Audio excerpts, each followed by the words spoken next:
नमस्कार दोस्तों, आप सभी का स्वागत है। आज की ये मोटिवेशनल स्टोरी प्राचीन काल की है। प्राचीन समय की बात है। एक राज्य का राजा बहुत अच्छा था, मगर राजा के जीवन में एक सुख की कमी थी। वह यह कि उसके कोई भी संतान नहीं थी और वह चाहता था कि अब वह राज्य के अंदर किसी योग्य बच्चे को गोद ले, ताकि वह उसका उत्तराधिकारी बन सके और आगे की बागडोर को सुचारू रूप से चला सके।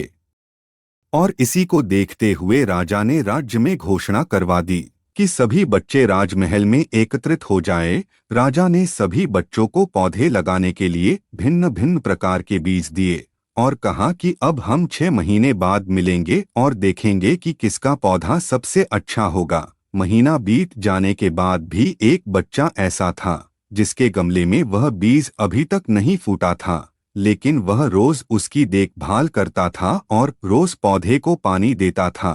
देखते ही देखते 3 महीने बीत गए। बच्चा परेशान हो गया।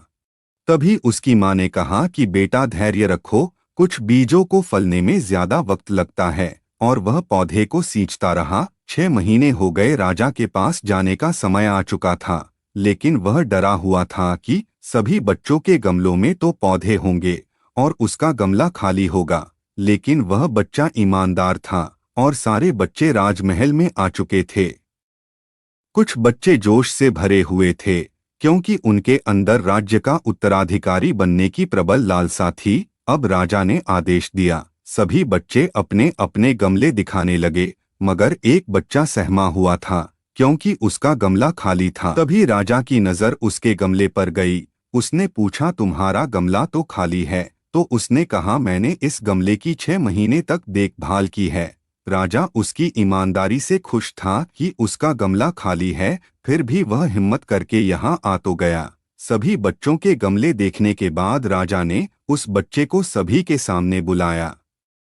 बच्चा सहम गया और राजा ने वह गमला सभी को दिखाया। सभी बच्चे जोर से हंसने लगे। राजा ने कहा, शांत हो जाइए, इतने खुश मत होइए। आप सभी के पास जो पौधे हैं वो सब बंजर हैं। आप चाहे कितनी भी मेहनत कर ले, उनसे कुछ नहीं निकलेगा। अंततः राजा ने जिस बच्चे का गमला खाली था उसे ही अपने राज्य का उत्तराधिकारी बनाया। इस कहानी से आपको सीख मिली कि जीवन में सदैव ईमानदारी रखनी चाहिए। वीडियो अच्छी लगी तो एक लाइक जरूर कीजिए। धन्यवाद।